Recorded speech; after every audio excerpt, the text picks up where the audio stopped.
Hey, Moriarty here. This is just kind of a quick unscripted video. I see a lot of people, especially lately, which is surprising, claiming that this character, Nine the Phantom, is overpowered, top one in the game. Now, obviously, the tournament results don't bear this out, but you get the idea. You get told that Nine is mythical, the mythical optical Nine, who will appear to us at the 11th hour, heralded. Will bring balance to this great injustice and become truly overpowered. Well, I just kind of want to go over why I think Nine is strong, but definitely not like top one in the game. And so I'm going to do a direct character comparison between Nine the Phantom and Sagat.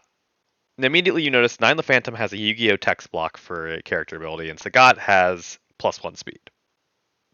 You remove a mix-up, but oftentimes when you're playing a Sagat, you don't need that. She has a slightly smaller Yu-Gi-Oh text box for her Exceed mode, where Sagat has +1 power, +1 speed, draw 2 cards, move 2. So Exceeding is you spend 3 gauge to gain 4 force and a better ability. So let's talk about why I think these two are equivalent. So immediately I've kind of laid their shapes out here. Sagat has a very low impact card that when you play it wins.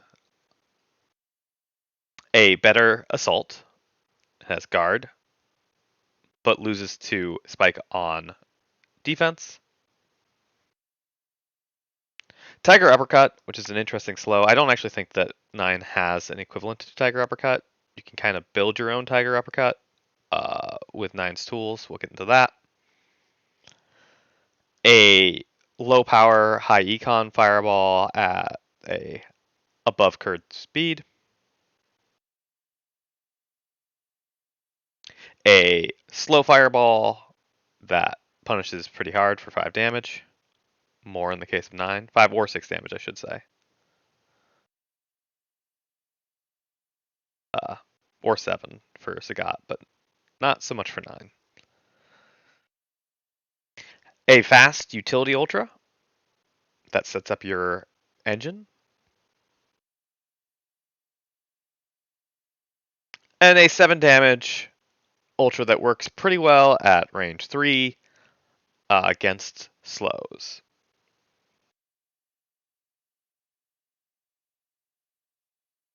Also, notably trades down with focus unless you do shenanigans with either of these characters. 9 additionally has an astral, which Sagat does not. Sagat has access to the critical mechanics. 9 has access to the astral heat and overdrive mechanics. I generally find the astral heat and overdrive mechanics to be maybe on par with critical, but usually under. Critical offers you options. These are restrictions. I know the astral heat gets you a ultra, but usually what happens is the astral heat delays the advantage of your reshuffle. The overdrive means that your exceed mode is going to be very focused as opposed to something that's going to impact the entire game. So I think that pretty well speaks for itself. Now, Nine's Astral is good, but by the time you're able to threaten it, your opponent will have either parry online or the ability to close in and make it not a threat. Now, when it comes to the boost game, things are a little bit different. Sagat has theoretically a boost on low step kick, but not really. He has an econ boost that also gains him speed, allowing him to do really funny things like on curve spike. He has one of the most disrespectful boosts in the game, and again, Nine doesn't have access to this card, and Terrifying is a pretty good set of Sagat's power budget. He has +1 range, now strike. Reach is notably a good boost, appears on a lot of characters. And he has movement that can also be action compression. For his ultra boost, he has +4 speed. The boost war is over. And he has massive, another boost that appears sort of frequently. Pretty impactful. +1 range is good. +4 defense is good. two of those defenses being armor is even better. 9, in the meantime, has Key Charge. She has Budget Massive. Power and Speed, arguably being better than Guard and Armor, but eh. She has what looks at first to be an econ boost, but is the prepare action with a little bit of moving around of your hand. Contents. Notably, that this is relatively useful for her because it means that she can avoid like losing her smaller than average deck. I know it can be bigger than average, but it starts out smaller than average, which she needs. Uh, Action compression. Instead of having movement, she has econ. She has defenses.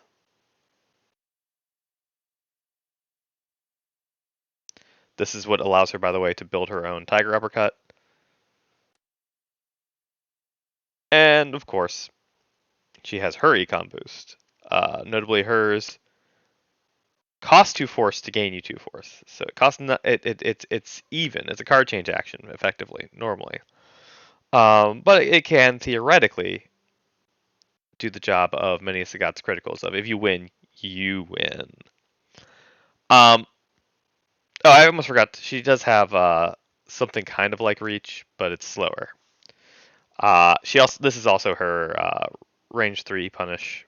It takes a lot of setup, so even though it's not an ultra, it has the equivalent amount of setup. Actually, probably way more setup than Tiger Destruction, given, you know, Sagat gain advantage, +1 speed, gain 2 gauge. So you may have noticed something as I was going through here. One, she doesn't have access to Tiger Upcut, or more importantly, Terrifying, which means she doesn't have a way to really limit the opponent coming into her. She has Amethyst, which serves the same purpose as Tiger Knee, another option to keep people from assaulting into her. Regains advantage. But she doesn't have a way to punish people from coming into her from a damage perspective. This also can theoretically get people out of Sagat's face, but Sagat's criticals are kind of cursed. Now, her Winmore, sorry, I almost forgot to talk shape-wise. Her above curve Winmore option is better, is strictly better than low step kick. It does 2 damage, and it costs a force. But it gets you a force back. It gets you out of the range of things. It's fast. This is straight up better than low step kick. Low step kick is 1 force most of the time. But otherwise, you may have noticed her cards require a lot more setup and are a lot slower to do the same thing that Sagat can just do out of the box. Additionally, let's talk about this paragraph of text here. 9 begins with a smaller deck, and if she hits with a normal, she can get a special. She can get one of her very unique special tools. Now, there are other reasons you want to do that. This card, this card, this card.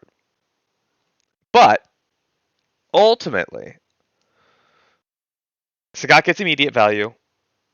9 gets the option to later have value if everything lines up. How does that work with her Exceed ability? Well, her Overdrive is actually pretty good. Her Overdrive is draw 1 card at the beginning of your turn, but it's better than that because you can choose your card. But in order to gain something from her sealed area now, instead of here where she gains the gauge still from hand, she just changes the hand out to the sealed area card effectively and gains the gauge. She gains positive resources, sort of. Now she trades resources 1-to-1. So she's gaining 2 cards whenever she strikes on either side. But she has such weird toolbox cards that setting up a strike game plan with her is difficult.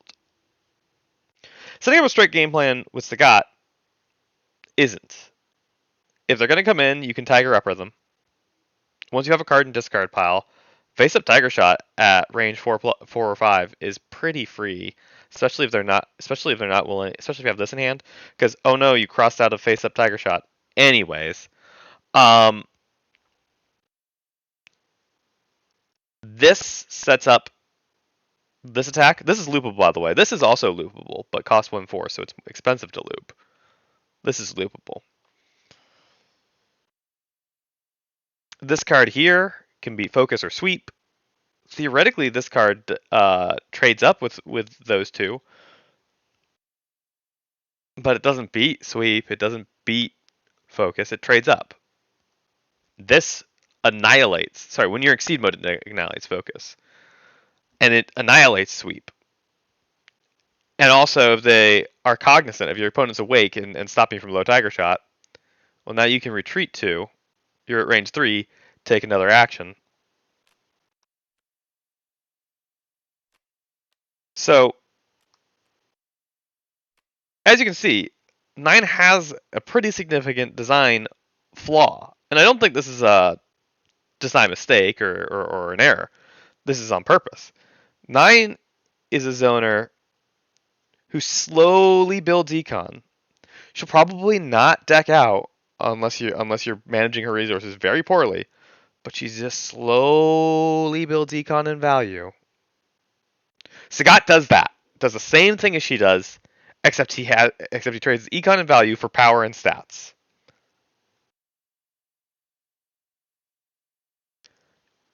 In my book, I'm going to want to take power and stats over slow econ pretty much every day, unless I'm fighting an opponent who is an absolute fish, just a cardboard cutout. So that's the basics of a 9 versus Sagat comparison. Now, if you have a perfect game plan, a game of 9 that you want to show me, where 9 actually is able to leverage all of these to actually have the right tool in hand at the right time, go for it. But I think I'm probably going to stick with the character whose tools are always right.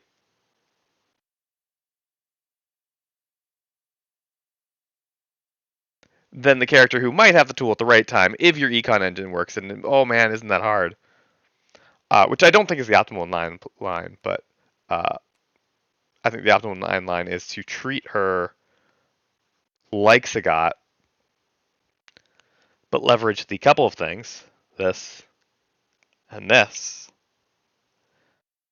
and this, that make her different.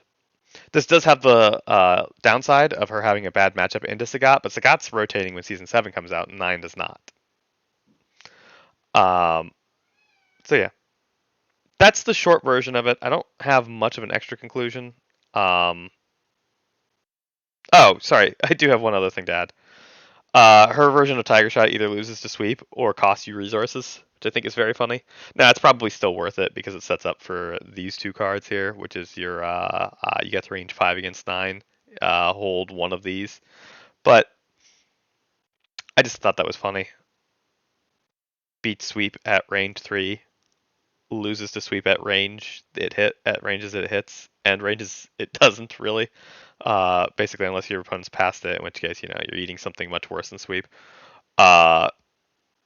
Theoretically beats sweep, right? Like at range 3, this does beat sweep, but actually at range 2, this beats sweep. If you no, it doesn't because you can't hit. I'm stupid. But at range 3, this beats sweep.